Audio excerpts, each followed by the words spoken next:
नमस्कार, मी अश्विनी आणि तुम्ही पाहताय डीएस न्यूज 24 बातमी आहे. संगमनेर तालुक्यातील साकूर येथून ही मोठी बातमी समोर आली आहे. फेब्रुवारी 2026 मध्ये लक्षवेध फाउंडेशन तर्फे घेण्यात आलेल्या लक्षवेध राज्यस्तरीय प्रज्ञाशोध परीक्षेचा निकाल नुकताच जाहीर झालाय.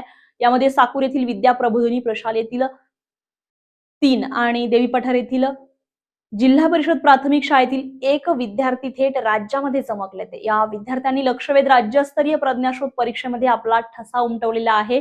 विद्या प्रबोधिनी प्रशालेतील इयत्ता पहिलीतील विद्यार्थी अशोकराव इंद्रजित खेमनर याने 150 पैकी 136 गुण मिळवत राज्यामध्ये 8वा तर अहिल्यानगर जिल्ह्यामध्ये पहिला क्रमांक मिळवलाय.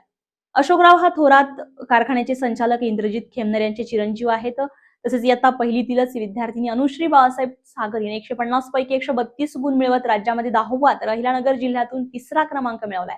अनुश्री ही युवा नेते बाळासाहेब भाऊसाहेब सागर यांची कन्या आहे. तर इयत्ता दुसरीतील विद्यार्थी जईद नासिर शेख याने 150 पैकी 140 गुण मिळवत राज्यामध्ये 6वा क्रमांक मिळवलाय. तसेच देवी पठार येथील जिल्हा परिषद प्राथमिक शाळेतील इयत्ता दुसरीतील विद्यार्थिनी स्पृहा गणपत पवार हिने 150 पैकी 140 गुण मिळवत राज्यामध्ये 6वा क्रमांक मिळवलाय. या सर्व विद्यार्थ्यांनी घवघवीत यश मिळवल्यामुळे त्यांचं अभिनंदन करण्यात येते.